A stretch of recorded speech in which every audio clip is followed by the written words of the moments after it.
So, well, welcome, I guess. You're the inaugural person I'm speaking with about, well, one of the topics that really matters to me a lot, which is friendship. And so, do you want to just say a little bit about, how we met each other, who you are, and our relationship, and then we can get started. Okay. I feel like I've met you more in kind of like recent months, in the last year or so on Emergent Commons, although I was aware of you at times. I think you were even there in the days of Rebel Wisdom. I'm sure I saw you sort of posting, but I don't think we ever had a Zoom session where we were together. But yeah, now I've become much more aware of you in the last year, particularly I think when you joined the moderation and conflict support team. Hmm. Um, yeah. um, and yeah, in getting to know you better, I sort of find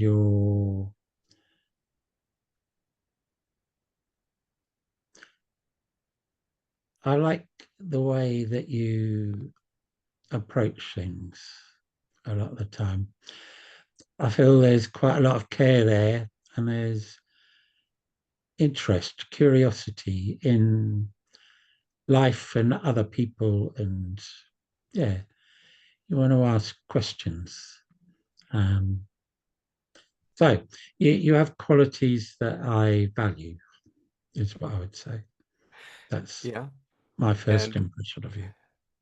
that's definitely something I can give back, Michael. I do remember you from Rebel Wisdom, so like from about not quite six, but like, 5.5 years ago when it was really the heyday of the channel and community, and people, I would say, were pretty interested in getting together.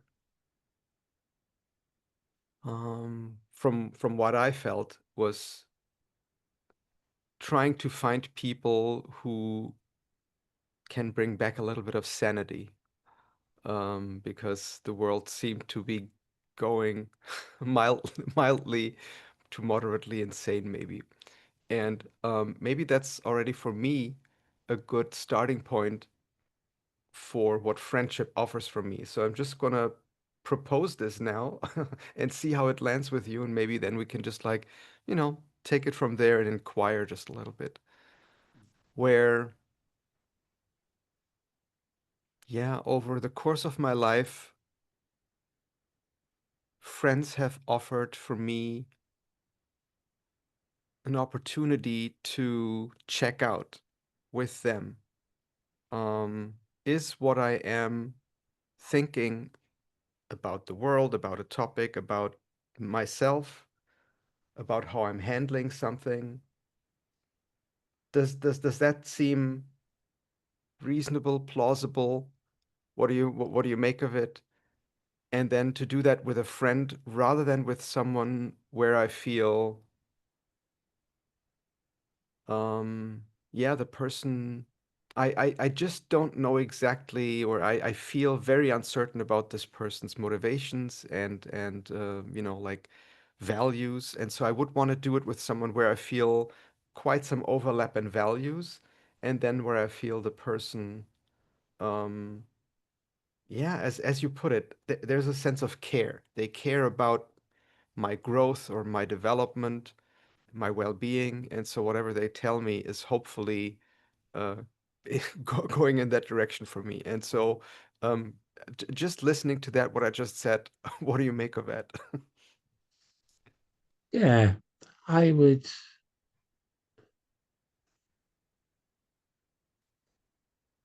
I think one of the things about sharing values, and one of the things that I value in friendship, and why I would talk to some people rather than others, is the something that I have looked for or needed at times is to feel understood particularly if I'm having difficulties, then I could need help to kind of like understand myself or what's going on. So having somebody that cares and that is more likely to understand, I think is a good person to be able to talk to. Hmm.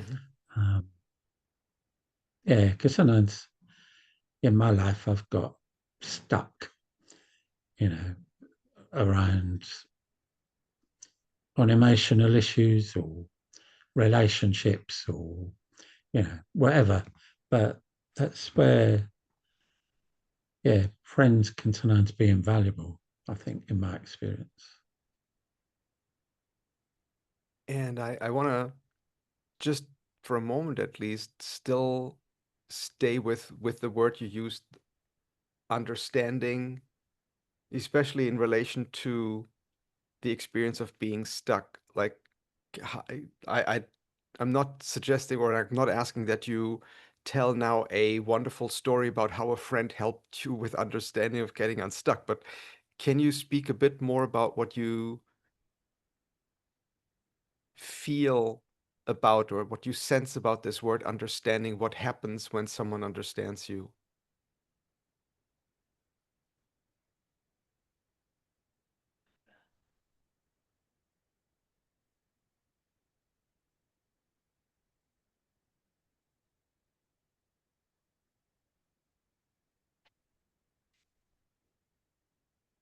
I think there's more than one thing.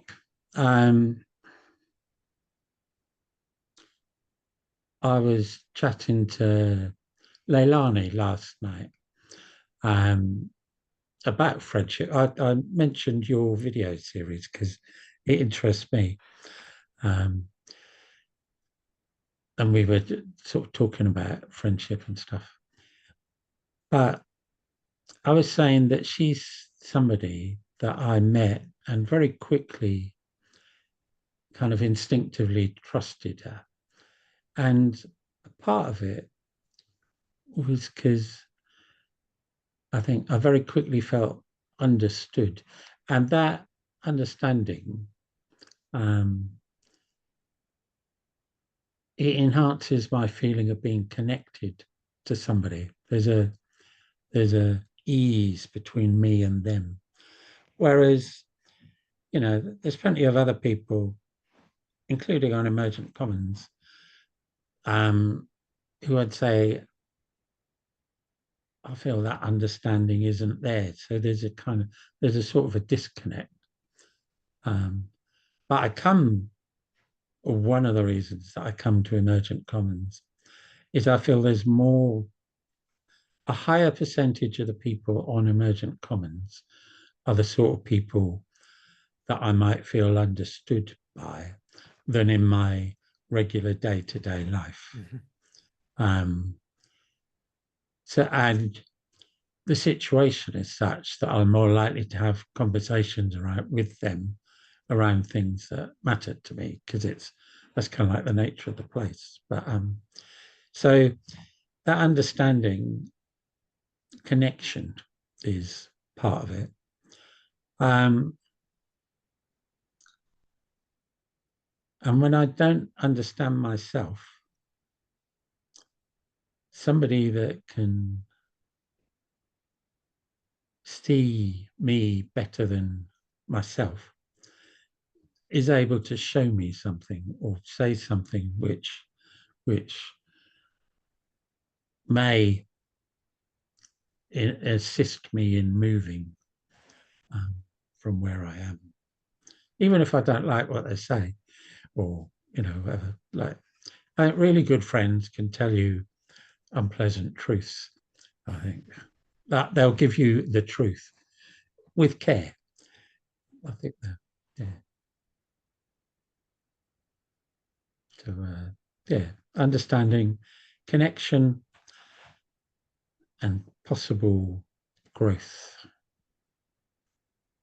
Yeah, I'm still very much like I, you know, I'm having this experience that there is more juice to be gotten from this lemon or more gold to be dug up. Okay. And so I'm gonna try just like one again, like I'm gonna Mm. propose something and see how it lands for you.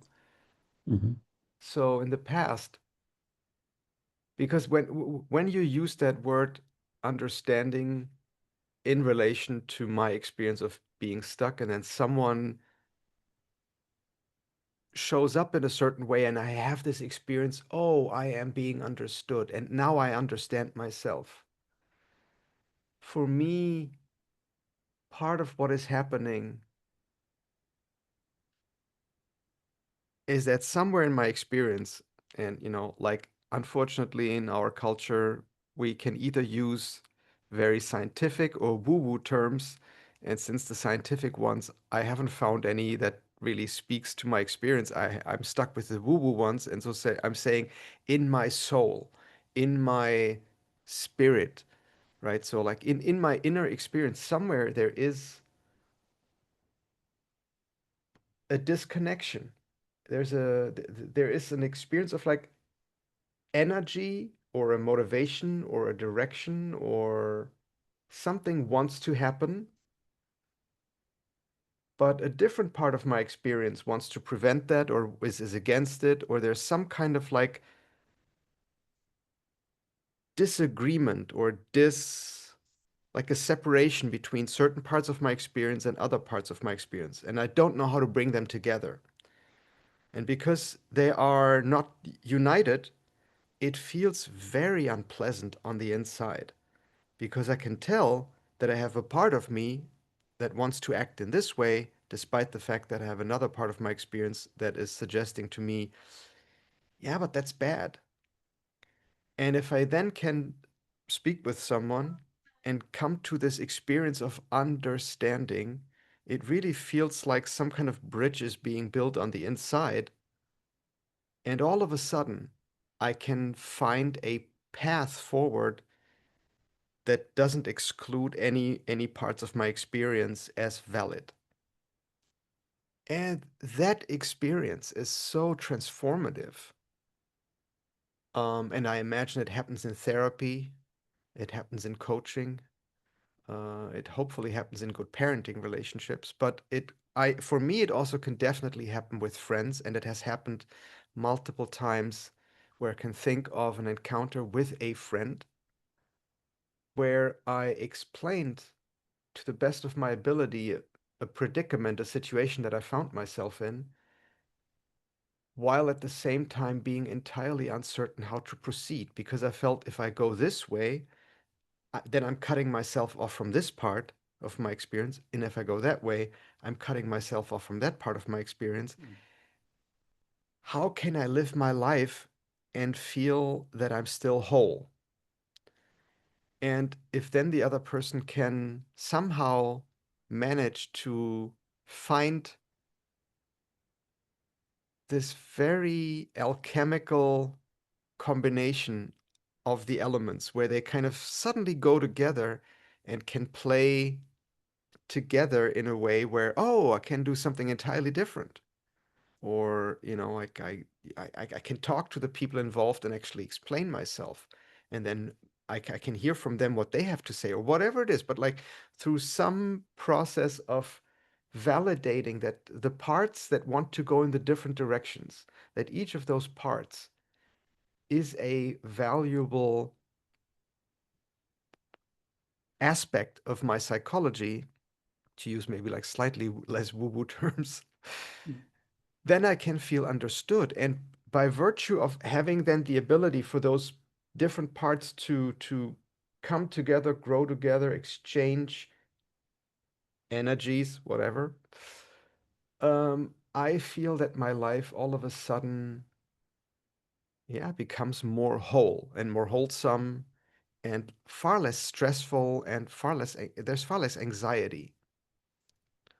So that for me is, and it was a very, very long, long proposition to what I imagine understanding is. But I just want to now check in with you whether you sense that my description of what understanding could be matches with your experience of understanding. Yeah, yeah. No, I could. pretty much agree with everything you just said there. Mm. And so, yeah, then putting it at least one step further, you said, right, there are these times when it is difficult to see yourself in a certain way, whereas others have a much easier time. And maybe that's like one other big chunk for me that is about this kind of experience of friendship. Um, and yeah, I'm just curious if you can bring to mind times where this has happened for you, and if you can speak about what your guess is, why it is that friends have this quality that they can see things that it is that it are difficult for us to see ourselves. Mm. Uh, there's one model that I like. Do you know Johari's window? Um, I believe I've heard of it, but why don't you just like refresh my memory? okay.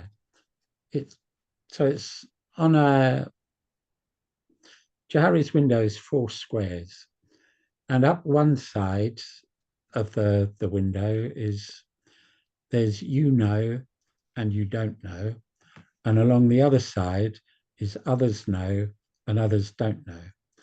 So what you know and others know is your known self to you and others. What you know and others don't know is your hidden self. What you don't know and others know is your blind self. And what you don't know and others don't know is your unknown self. So you can increase the size of your known self by revealing more of yourself or by asking people about you. So because there's things that we have blind spots where we can't see things about ourselves. Um, Sometimes I think there can be a variety of reasons for having our blind self. Sometimes it's just not thinking about ourselves in that way. Um, like we could, like it could simply be education. If we've never been taught about psychology, then there's a whole realm of self that just is kind of unaware. Like like young children probably have very little psychological understanding from a kind of academic point of view. Um, so it's just something that we can learn if we see it from that way. I was listening to a podcast, Josh Schrei's podcast from the Emerald podcast. He was talking about animism is normative consciousness. Not something that I'd ever thought about before, but in him saying it, I can understand what he sees. It kind of makes sense.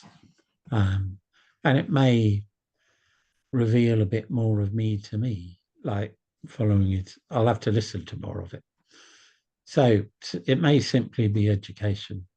But the other thing that I have a particular thing about is unhealed emotional stuff. Unhealed emotional traumas block our ability to think or feel or see certain things, particularly in ourselves. Um, we just can't see it without doing the healing. So other people may be able to see it, but even if they let us know what it is, it doesn't mean that we can. So, like, if you have a rational conversation with somebody and their perspective changes, then that can be because it's just an educational thing. If what you have is a rational conversation with somebody and then you still run into the same blocks and they just can't see it, then either you're mistaken or they're blocked in some way, I think. Given you might play these, I'll leave names off, but I'm sure you can. I'm sure you can think of people where rationality doesn't get you anywhere if you have a conversation because they don't, they can't see, they're unable to see, and then it's you know, and then you have to decide whether you want to stay in the relationship or not. And that's, friendship comes into that as well. Which opens like two, or at least in the last few minutes, I feel two doors of exploration have opened up. One, and I just want to name them both, Mm. the ones that came up for me, so that we can like later decide if there's still value in exploring them. One is, in addition to the experience of understanding, of feeling understood, and of the other person providing the means for that experience of understanding by pointing certain things out and bringing them to consciousness, let's say. Yeah, I noticed as you were talking, and especially as you mentioned, like this aspect of emotional trauma, that for me, another big aspect or part of friendship is that of encouragement. Is regardless of, even if the friend has almost no wisdom at all, right? They could just be a very strong, hearty, and trustworthy person. Someone who, if I get into trouble, I could crawl under, if you will, and be protected. Just that aspect of like, if you ever need me in a protective function, I will at least make myself available to the extent that I, as your friend, think it is good for you, right? I won't protect you in a way that would shield you in a way that's bad for you, but at least I will be make myself available if I can protect you, if I feel that that will be good for you. And that aspect of a person signaling that for me creates then this element of encouragement. Oh, then it is less scary to try things. Let me actually reveal, let me think in a way that I haven't thought of about myself before. Let me explore to what extent some of my motives that I haven't yet explored might have to do with, I don't know, what's something that at the moment scares me, but with this person who gives me this encouragement, I feel like, you know what? Yeah, let's explore it because it won't be so bad because you're here with me. That kind of experience, right? So that's one door. And yeah, the other door is about what you said. Do you want to stay in the relationship? Is to really think about what are the limits of friendship? And like when do you actually feel that yes, this person has been a great friend in some regards in the past, but on the whole, it is time for me to move on. And then how do you actually do that as a friend in a way where you feel you're not just like giving someone the cold shoulder, but at the very least, you give this person a kind of last glimpse into, okay, here's something that happened between us. And it really makes it at the moment very difficult for me to even conceive of having this collaborative, constructive relationship with you going forward. And so I have to withdraw myself from this relationship, but at least I still want you to know why I'm doing it and what happened so that you know about it. And you can then make your own decisions as you see fit, but I'm not just gonna run away and like leave you standing in the rain, kind of.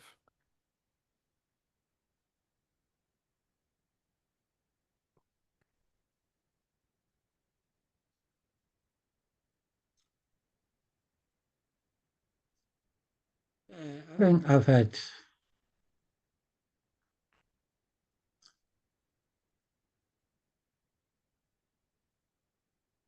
over the years, I've had very different kinds of friendship, I think. they've changed in nature, purpose, need.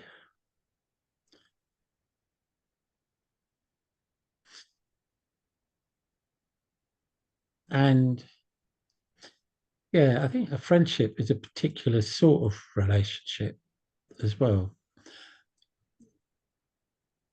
Because I'd say I'm in relationship with plenty of people that I don't necessarily like all that much, but the liking's not necessarily that relevant. I think it's more relevant to a friendship, um, but not necessarily to a relationship. Um, so,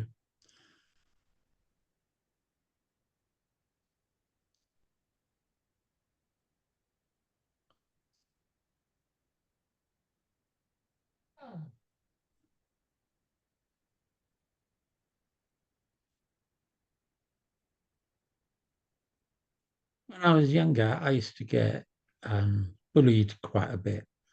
And I think an aspect of friendships that I formed then was just not that they ever protected me, but I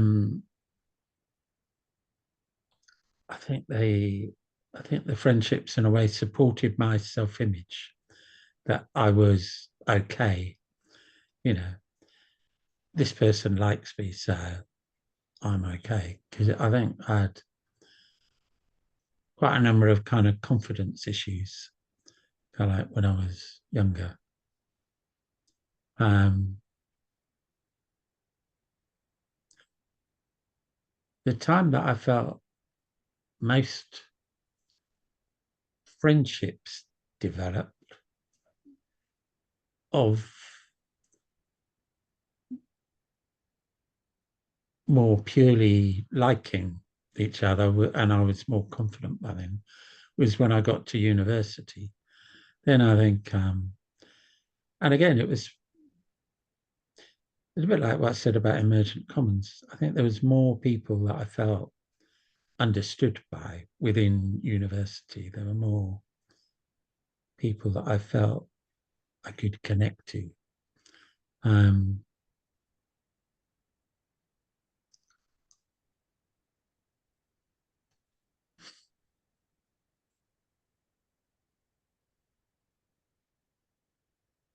but I also I agree with kind of like what you said about I think if the person feels safe to be with, then it's definitely the case that it's easier to experiment and open up and be vulnerable. And being able to be that way, I think, tends to help grow trust. So I think it helps the friendship grow. Um, so it's an important part of being able to build a friendship is that ability to be open. Not that you have to be open all the time, but the ability to be open should you so desire. Um, because then, and you see whether the person responds when you're in need or not. And yeah, all of that just helps kind of grow the relationship potentially.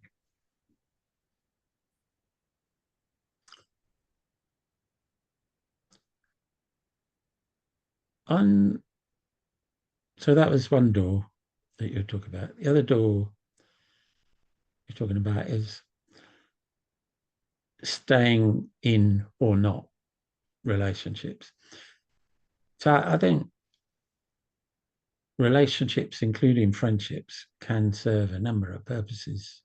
Um, so the sort that I was talking about in my childhood, I felt I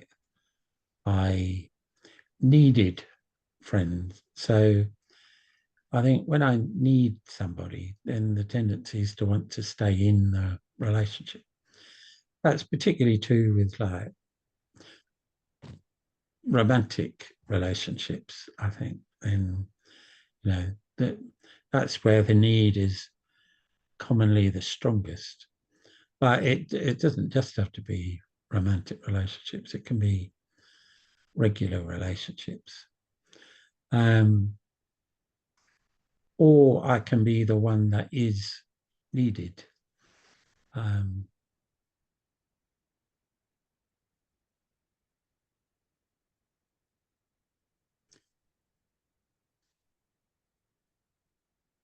what have found out is that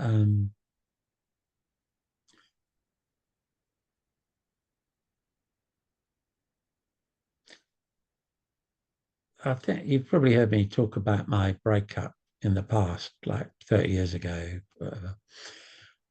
One of the things that I found then was that my life changed profoundly at that point, and my relationships changed profoundly. So I used to um, put quite a lot of energy out, and I would be the one that would go visit relatives, go visit friends. I would be the one probably making more of the effort in um, relationships. They felt like good relationships, but it was more coming from me. But after my breakup, I became very focused on particular relationships with myself, with my partner, and my more immediate family. And then the other relationships, most of the friends that I had, I would say I've kind of like drifted away from, um, because I've focused my energy on those things. There's still, you know,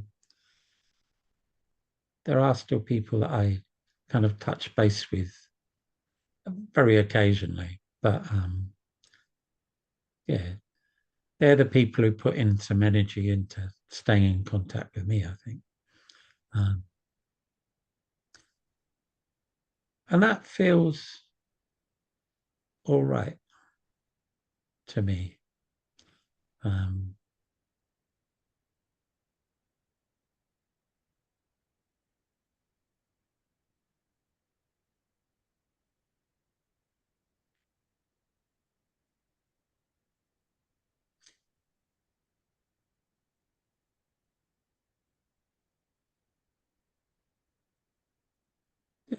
maybe some of the endings could have been better, but it doesn't feel. I feel like they're all relationships where they'd manage okay without me, kind of thing.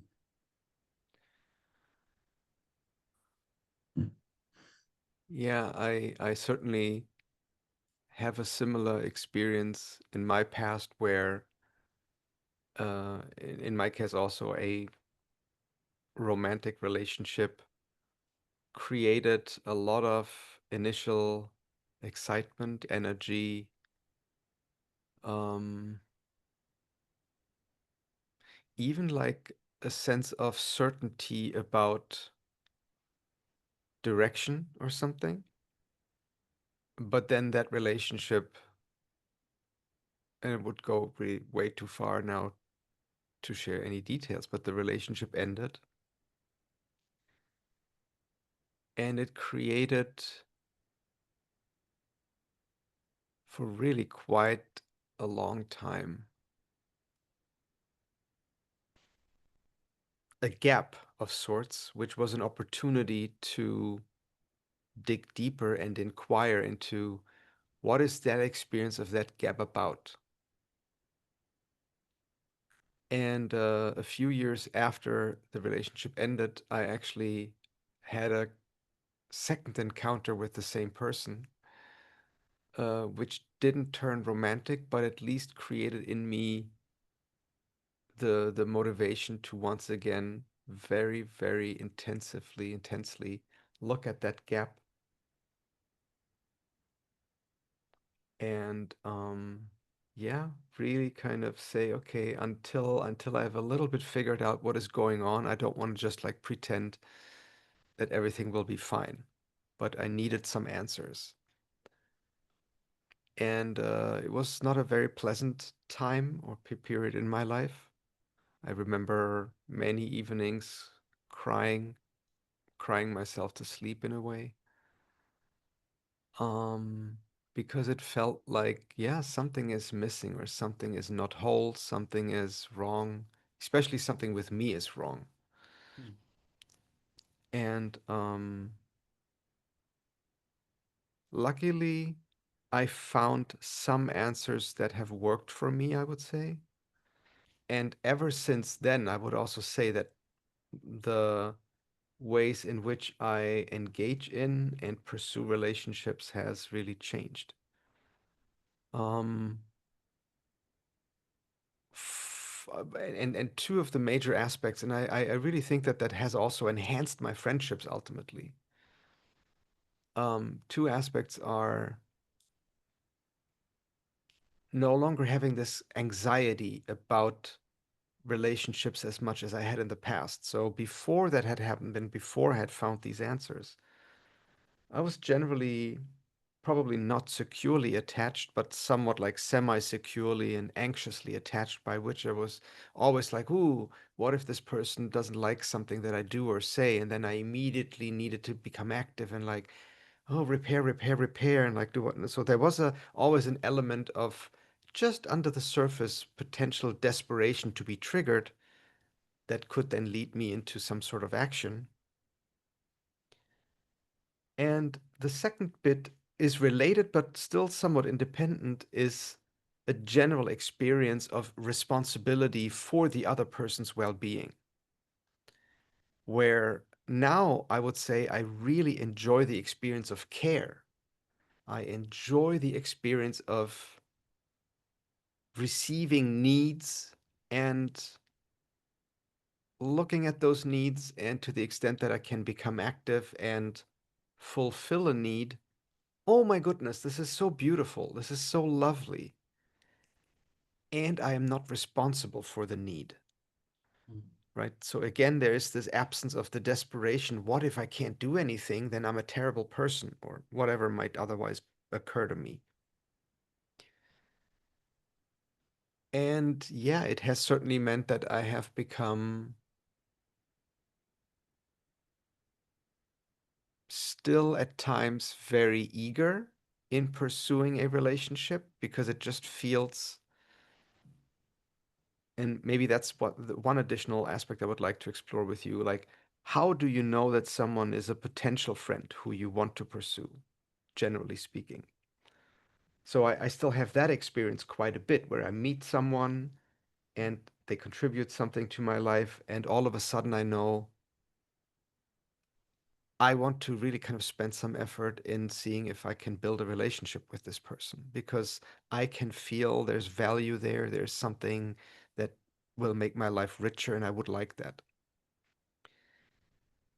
And at the same time, when that then seems to be going slow, or it seems to be going poorly, or it seems to be going nowhere, that's okay.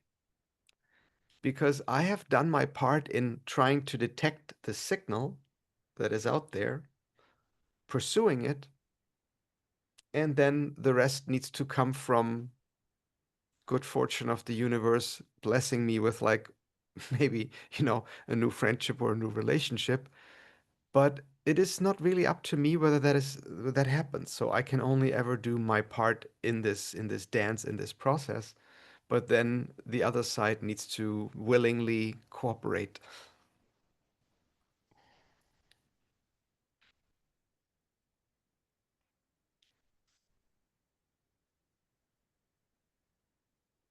I've got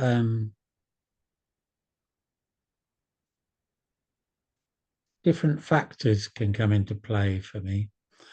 Um, by far the most important one um, is a feeling of a sense of flow, like where I feel life wants me to be doing this, including relationships. Like I felt life took me to my partner's door, wanted me, and still wants me to be in relationship with her. So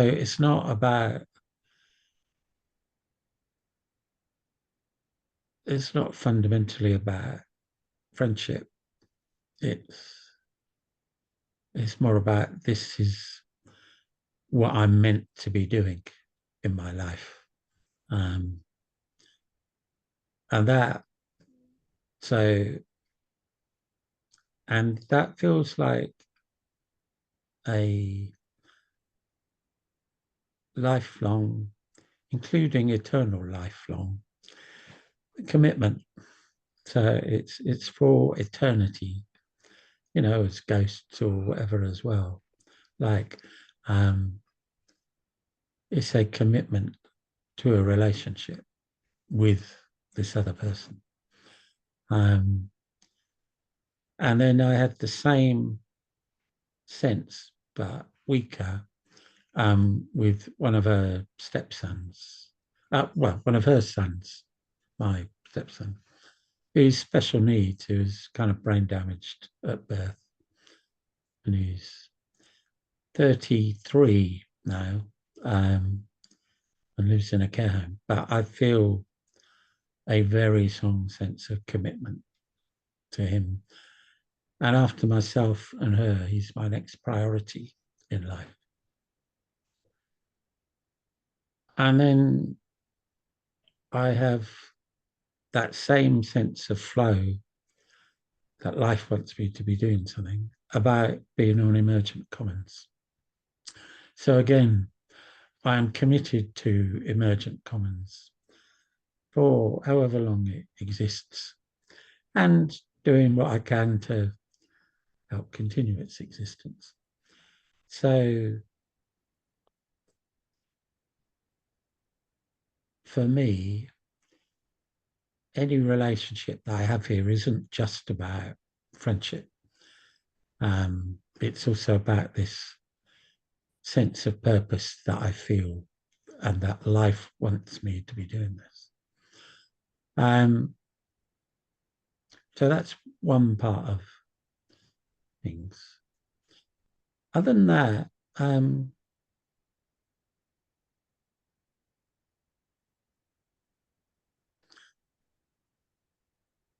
I think with a lot of what I think people would more normally characterize as friendships, it's more like magnetism, I think, attraction, um, romantic or otherwise, just a liking, an attraction towards. And whilst I feel the pull, then I would tend to respond. Um, and quite often with magnetism, it's mutual. So both parties are commonly pulled. And if the other party suddenly gets repelled, then the friendship ends, I think.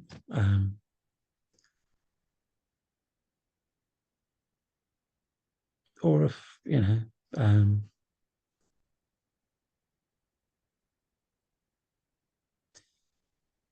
like the friendship that I was talking about earlier on ended because my priorities shifted. Um, I don't believe my priorities will shift now. My experience might, well, I suppose they did when I got ill because I need to take more care of myself. But it doesn't change the feeling I have of emergent commons being really important to me.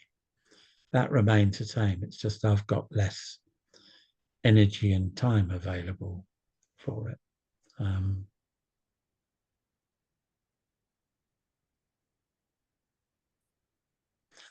so different places, life telling me, which is for me the more important one, and then just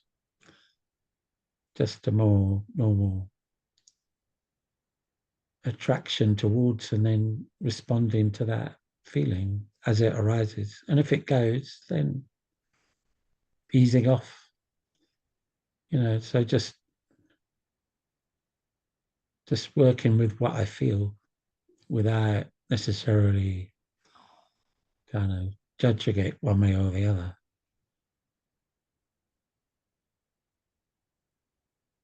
Yeah, especially over the last few years, this has been my experience with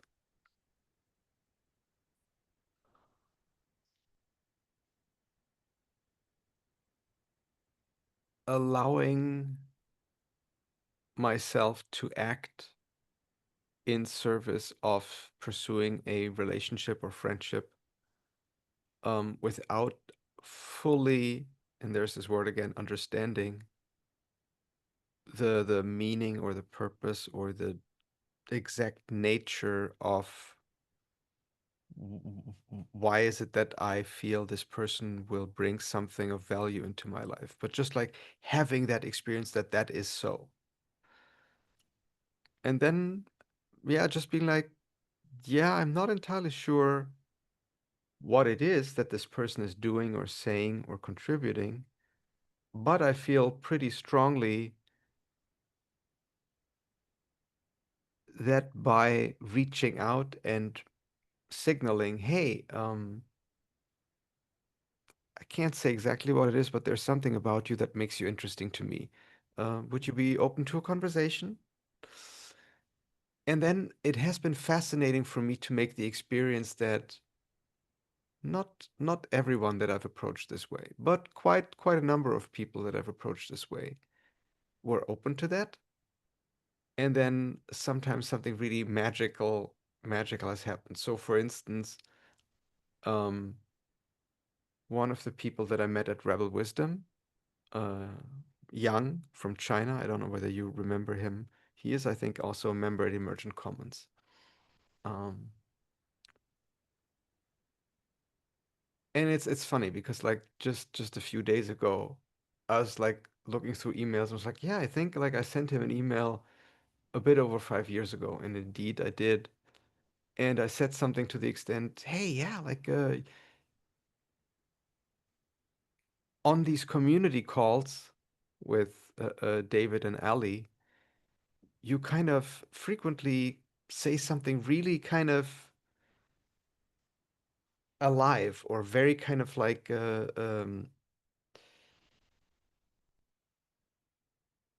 it it brings out in people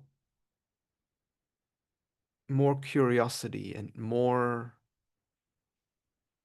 something. So that was how I started, and I would really like to get to know you. Would you be open for that? And he wrote back, oh yeah, of course, yeah, let's at some point have a call. And so we had a call, and within a relatively short amount of time, yeah, I think we had developed a friendship, and it is still very much going on strong. And it may in fact be the case that later this year we may meet each other in person for the first time when I'll be visiting family in Germany, and Young will likely be in Germany at the time as well, and then we may see each other in person. But for the last 5 years, this has been an incredibly meaningful exchange for me over Zoom, and it all happened because luckily, I've learned to trust that when I get the signal, oh, there's someone who holds a piece about understanding reality in a way that is different from how I understand it, so they can offer something where I feel like this is going to be good for me. And then to just follow up on that signal and be like, hey, yeah, by the way, if you don't mind. And so maybe that's one other thing I feel as much as and even now as I'm thinking about it and saying it out loud, I still don't fully understand what it then is that makes the difference because I do agree that I want friends in general to hold very similar values while at the same time being able to offer sometimes a very different perspective. Where I'm not entirely sure what exactly that means because somehow I imagine that our perspective is very much shaped by our values. And so I guess it has to do with something like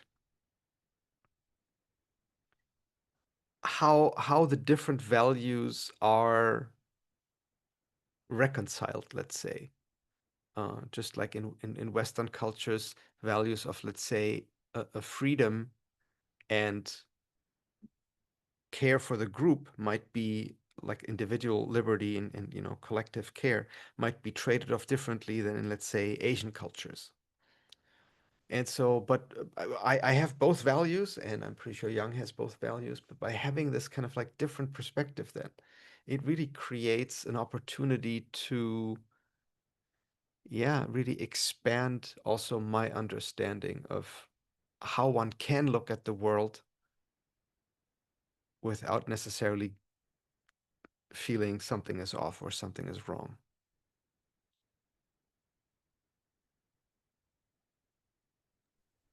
I think, particularly if they're from different cultures, I think.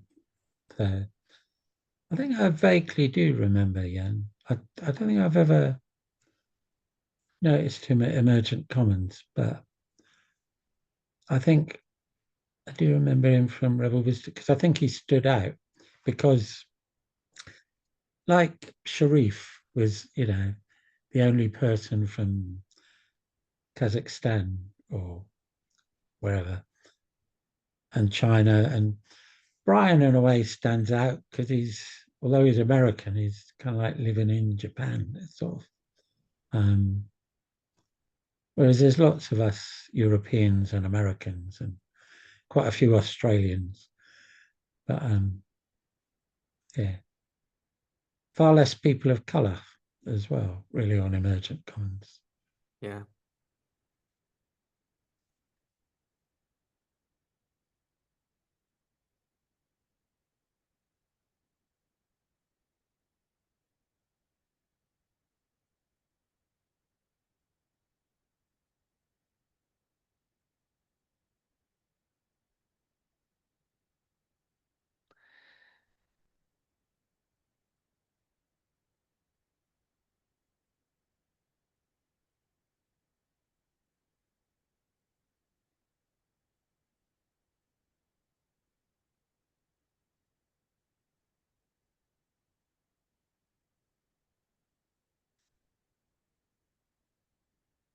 That is, again, one of the things about Emergent Commons is it's,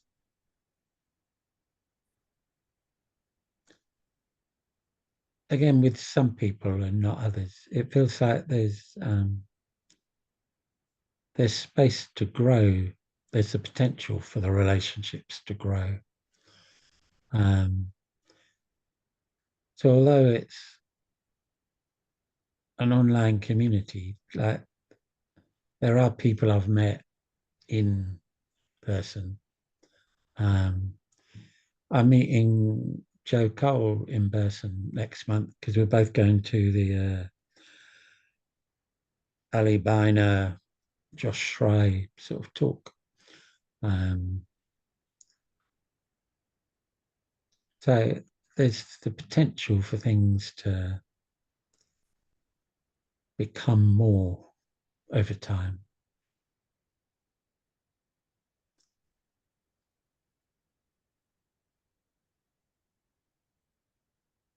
And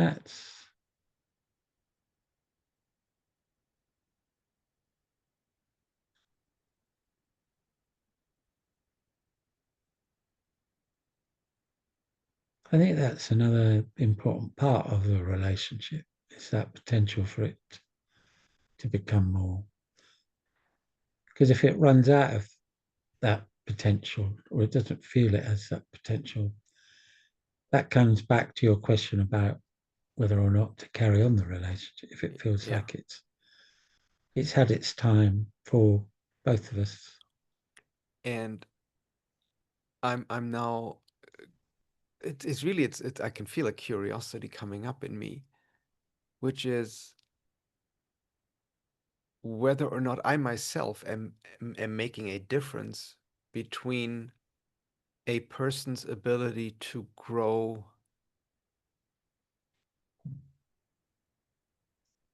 with regards to, like topics or like beliefs or whatever, and whether or not this is for me significantly different or differentiable from their ability to grow in the friendship. And just to give you an example, um, I have a friend, a good friend, a really good friend, who I hope at some point to have a conversation with, maybe for this series,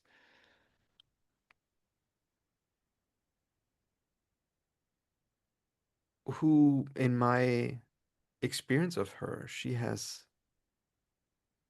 yeah, really struggled with the way in which her environment responded to COVID. In that, um, the way that she felt she was treated by the people in her environment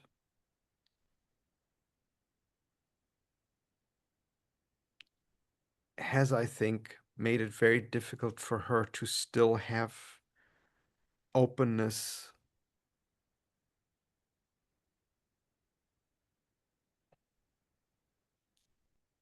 towards people having, um, yeah, I would say certain beliefs or certain experiences around COVID. And I'm now really kind of bringing back also what you said close to the beginning about emotional trauma, because I imagine that for her, the way in which she was treated was, if not traumatic, then certainly very, very hurtful, because she had known some, let's say, neighbors in her building for a very long time. And then because my friend and those people had different views and experiences around COVID, it really created a bitterness around that entire experience, a kind of relentlessness to pursue this in a particular way and with a particular strategy. And as I'm saying that, I realize, no, I still very much like this would not cause me to say this is no longer a valid friendship, but there is more like a kind of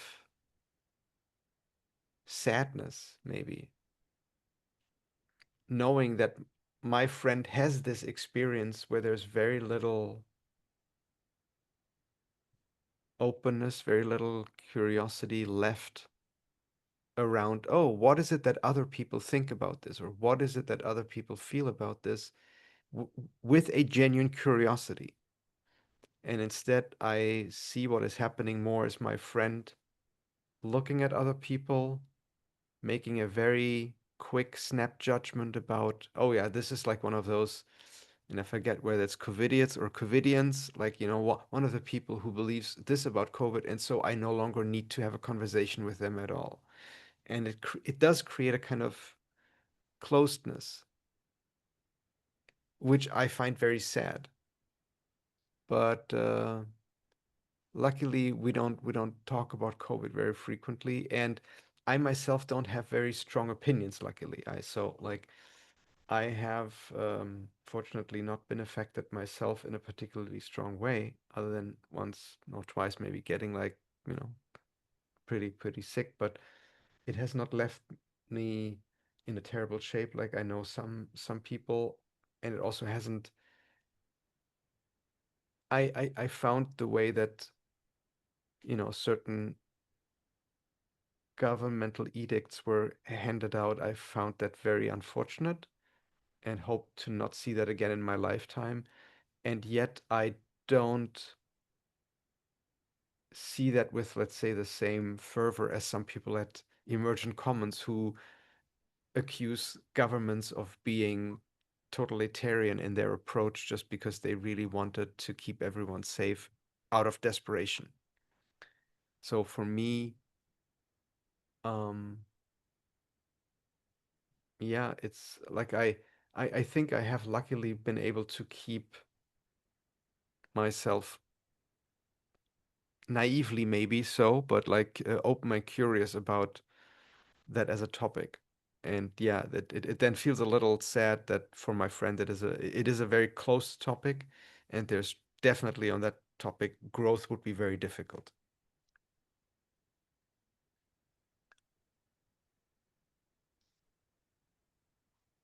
It's kind of like partly the nature of life is at times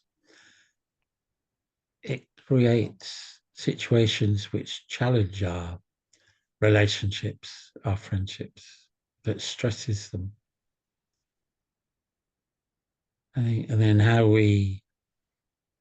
do, how we are able to respond to them kind of can make quite a big difference, I think.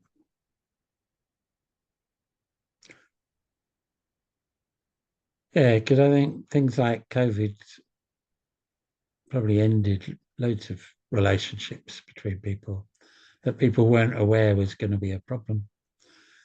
But or even romantic relationships, sometimes the romance fades and goes. And my mum and dad were in love, but then it faded over time and his gambling and, you know, life. And then it became the best thing for them to separate. And they both ended up in better relationships afterwards. But life can test us, I think. And the more unstable life gets, the more the world goes insane, as you were talking about earlier on. I think the more that's likely to happen, the more relationships will get tested, whether it's COVID or Trump or, you know, nuclear war, climate change, these things are potentially coming to stress us. And at least it immediately leads me to like a curiosity question. Have you found any practical steps, choices that you can take that allow you to, well, to pass the test of relationships that you're in, to not fall into the trap of taking this challenge or this test as like, oh, then I better need to get out of this relationship, but rather, no, no, yeah, it's making the relationship quite a bit less pleasant to be in, and it creates tension. But the value of the relationship itself is more important than being right about COVID or like whatever else it might be. Have you found any practical steps that would allow you to take that perspective? Uh, I don't think I'm attached to those externalities like COVID, Trump, those kind of things. Like my life is much more about my relationships. Those are the things that are important to me. So what I get affected by in relationships is more by how I and the other people behave. So the things that I particularly value are love or caring and truth. So the more caring of ourselves and others that I feel a person is, and the more truthful, both in terms of honesty and being authentic, then kind of like, yeah, the that tends to strengthen a relationship with me. And where I feel a lack of care or a lack of truth, then that can get in the way of the relationship. So,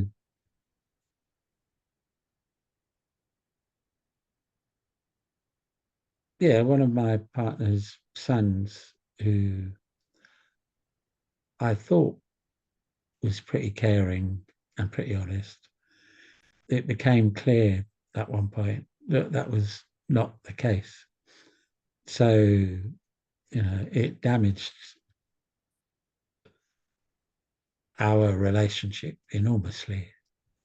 So there's way less trust. I feel way less trust than I used to in him. Um, you know, because it became clear that he was lying to everyone and about everyone. So, like, the lack of truth and the lack of care become very evident. And that happened shortly before COVID, but events around COVID just kind of heightened the obviousness of that behavior. So then,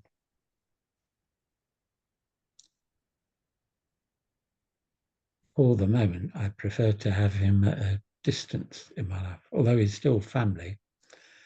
Um, but yeah, so I haven't talked with him, and he hasn't wanted to talk to me for like 5 years. Um, Although he still wants to talk to his mum now and again, but she's also keeps him at some distance because she's got her own stresses to deal with without needing to deal with his lies and other stuff.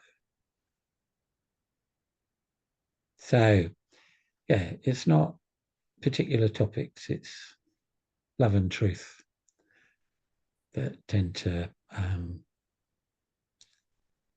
shift my relationships with people.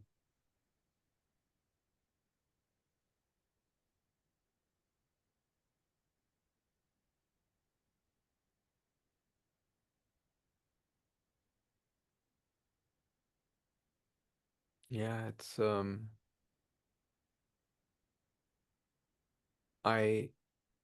I sense overall that care and truth do frequently go together. And then there are these moments when it seems that I myself, and I imagine other people also experience for them, almost as though the two are pitted against one another, where I can either be caring or I can be truthful.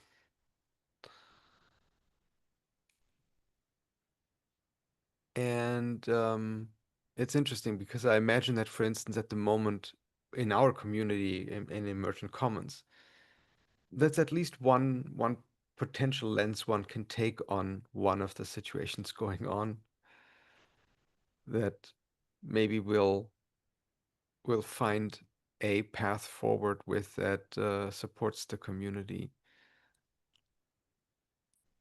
And the difficulty in developing a an approach that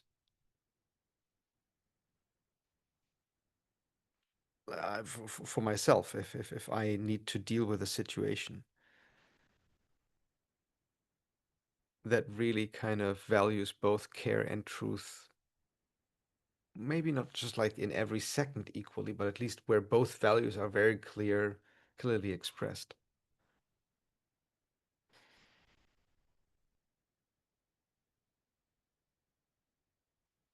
And I'm reminded of in another community where I'm in intentional society we had in one of our like last sessions like this also a two by two with I think it was care or love in one direction and then challenge in the other direction. And for me, truth can be quite challenging. Yeah, James posted it on Emergent Commons in response to Charles's thread. So yeah, radical candor, I think, was the combination of the care and the challenge. Yeah. Yeah, And yeah, I still feel struggling with that myself.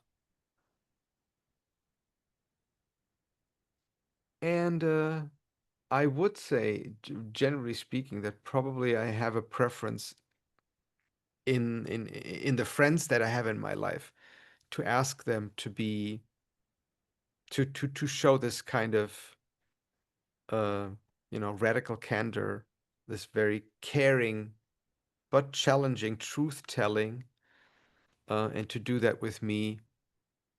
Um, and in that sense, I could even ask you, Michael, is there anything that you feel not so much like forcefully holding back about me, but like where you would feel like if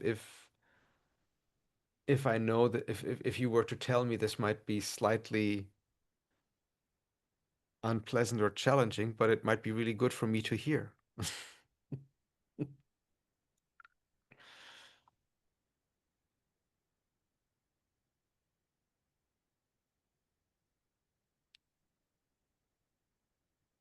I'd have to say there's nothing kind of comes to mind. But what I could say is if I do feel something in our future interactions, asynchronous or on Zoom, um, I'll bring it up if you want. And I'd Yes, appreciate the please. same. I'd appreciate the same the other way. Because James's James's grid brought up like one of my favourite quotes, which without truth without love tends to cruelty. Love without truth tends to sentimentality. Love makes truth personal, and truth makes love robust, courageous, and enduring. So, truth without saying the truth, like the brutal truth can be, yeah, it can actually do more harm than good, I think. If there's no, but if you say it with care, then it comes across completely differently, I think. And the person's more likely to be able to hear it and respond to it. And it's being loving, but without being truthful, can be this ineffective, I think. Like they use the word sentimental. But if you can combine the two, they support each other and then just become robust, courageous, and enduring. So I'm very much pro love and truth and trust or trust in life itself.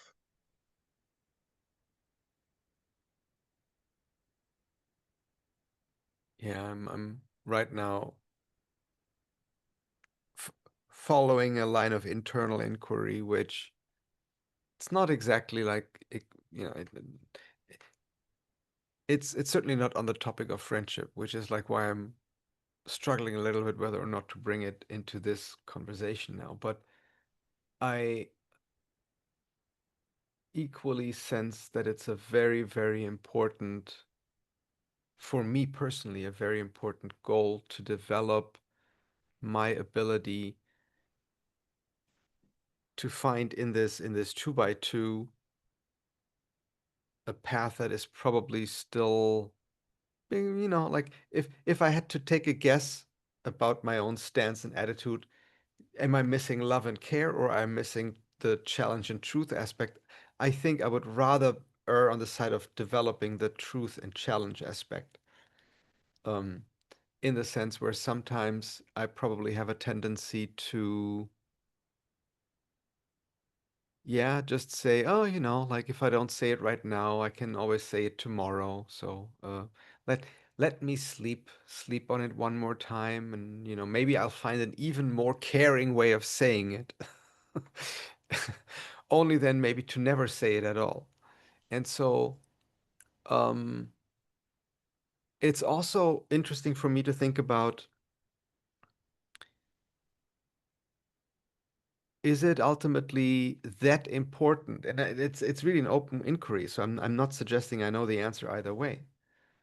Is it ultimately more important to be able to express every truth in the most caring way, or is it more important to just signal to the other person, I really care about you and I wish I could say this in a caring way, but I can't think of any, and so here's the truth.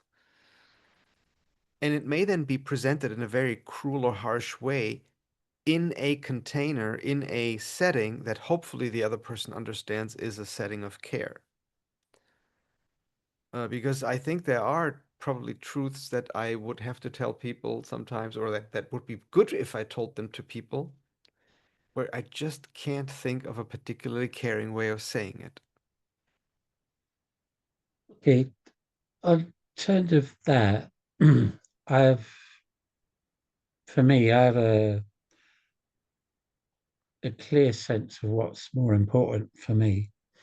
Um, because one aspect of the living in love, truth, and trust in life,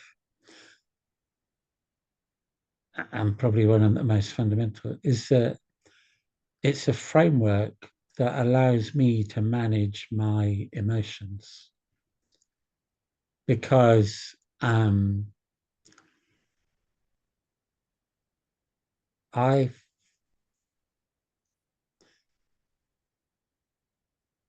as human beings, we just have feelings and they come up all the time in response to the different situations that we run into in life. You know, it's inevitable. There's things that I like, things that I don't like. I could feel, you know, a whole range of emotions, kind of joy, sadness, anger, whatever. Um, but my emotions can destabilize me if they get blocked. So if an emotion moves past a certain point in me, I need to express it to feel all right in myself. If it's on a low level, I don't need to say everything that I feel all the time. Because, say, anger, for instance, I can be irritated by things, but I don't necessarily say so because, you know, the next day the feeling's just gone. Yeah. But if something has upset me past a certain point, I need to say something because otherwise it will sit in there and eat at me and it will be harmful to me. So I need to say things at times. So that comes back to the truth part. I need to speak my truth. I'll aim to do it in as caring a way as I can, but I will need to do it. So it's like with my stepson that I was talking about earlier recently. If me and him met, I need to talk to him about stuff that he's done because it's stuff that I have feelings about. But whilst he's not involved in my life, then I don't need to talk about it because it's not disturbing me. But it will need to be said should he become more closely involved. I can't leave it. So, in short, the truth part is related to my well-being, whereas what you're talking about is about the other person's well-being. And whilst that's important to me, in terms of my priorities, that comes after my own well-being. With my partner, um, the only time that I rarely need to say things, but the time that I would need to say something, I have in the past needed to say something, is if I can feel that I'd resent doing something that she might have asked me to do, then I need to say, I can't do this without resenting it. So I'm not going to do it. So that's again me speaking my truth, even if it's going to cause her problems. So it's a, that's it, it's a big part of this love, truth, trust in life is a framework to manage my emotions and stay centered myself. Because I think my staying centered, well, it works best for me. I also think it works best for my partner and other people around me because I can stay relational and responsive if I stay centered. Whereas if I lose that, if I become destabilized, uncentered, then I think I move out of the relational space into Mm. somewhere else, into a more triggered reactive space. And I'm curious, do you have a some sort of rule of thumb where you can tell that it goes from the irritation and it's gonna go away tomorrow to no, I have to say something to stay in my well-being, in my health? Like, do you feel like some kind of, as fuzzy as it may be, but a boundary between those two? Just a felt one, I think, because the irritation could turn into something more, in which case I'd need to say something. But, you know, I suppose experience of myself would suggest that something will stay in the irritated space. Um, but, maybe I have a really stressful couple of weeks and it might move an irritation into something more. But Yeah, it's interesting because I'm certainly now taking what you said and almost like fitting it as a pattern against other relational situations in my life, and I can at least think in the work context of a couple of situations where my immediate experience in the situation is probably still, oh yeah, like this is annoying, but I can handle it. But where a little further down the line it becomes relatively clear, no, no, no, I think it would have been better if I had said something. Where over the last few years, especially the last year or two, I think I have learned again to trust this initial impulse of annoyance or irritation or confusion or like some sort of like, huh? What? To guide me into action, but to do it in a way where I don't immediately necessarily say, oh, I feel annoyed, so I should now make a scene, but much more, oh, I feel annoyed. This is an important signal to seek a renegotiation of something here. And very frequently, at that moment, I don't yet know what needs to be renegotiated, but where at least I've learned to tell the other person something like, yeah, sorry, I got really distracted by feeling like something was a bit off and give me a little time, but like I would like probably like to rehash some of the things prior to this on which we are basing our current conversation because something feels off. hmm, And I'm really sorry, but like for now, like I need a little break and I'll come back and then let's do that. And those are not the exact words that I'm using because I think people would look at me like I've been run over by something if I said something like that. But like that's more or less the approach that I'm taking. Yeah. And yeah, I think overall it has improved. I'm still not entirely happy, which is also why I'm thinking I still need to move further into the challenge direction, into the truth direction, um, rather than trying to develop myself even more caring or something. No, not that more caring would be bad, but just like it doesn't seem to me the most natural step to take at this point. It's it's about having a balance between the two as well, I think. Yeah. If you're already pretty caring, then it's, you know, work on the truth side, and then, yeah, you know, Um, so I just like peeked at the time and saw this is the 90-minute mark. I'm still happy to go a few minutes, Michael, and at the same time I feel um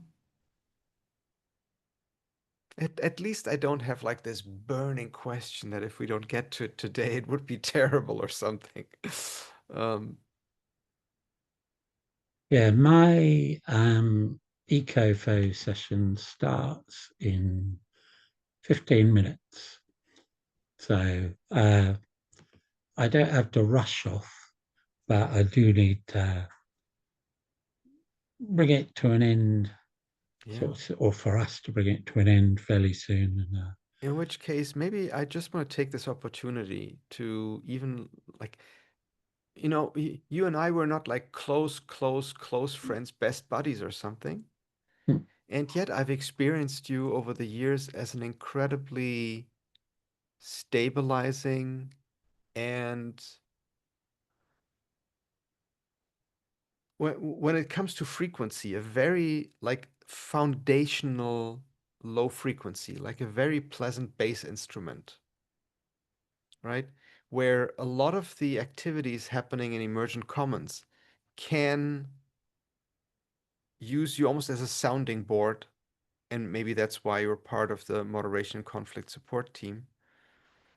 Um, where I experience you as someone who, yeah, if I ever felt I needed someone with those qualities, yeah, I can turn to Michael. So I just want to celebrate for a moment knowing you and having you as a member in the community. And yeah, this has been a lovely conversation. So I just want to say thank you very much, Michael. thank you. Yeah, I would say that's I do. I value your involvement in my life and on Emergent Commons. It's sort of a, yeah, we're different instruments, but we can Yeah. play together. Yeah, takes an orchestra maybe to sound its best. Yeah, and Mm. I I am hopeful that maybe out of the I don't know, did I sent you a message? I know that Kevin knows about it where coming out of Jeremy Bray's crew, we are considering yeah, doing a little bit of like a bottom up emergent soul searching. How can we revive the community a bit more? And how can we integrate the medicine that tastes sometimes really bitter that Charles is bringing, and that in too large quantities might really be bad for the patient? But how can we integrate this medicine in small enough quantities into emergent commons and still allow Charles to, yeah, to grow and flourish in his own way without creating trouble for the community?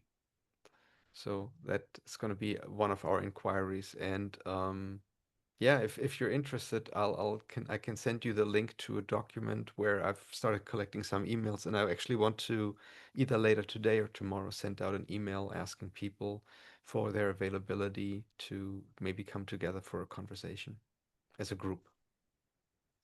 I think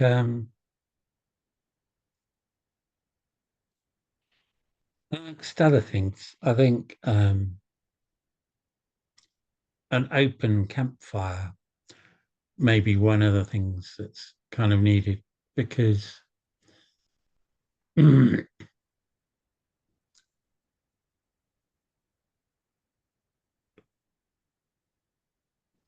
think it needs to be kind of like a community decision in a sense for the community as a whole to feel it has a say for it for whatever decisions are made to be made by the community rather than so people feel that they've got agency in whatever's happening. Yeah, I very much agree with that in the sense that the word unity is part of community, Mm. and to really have this experience that we're doing this as one, Mm. and that everyone feels that they are part of this one that is doing it. Yeah.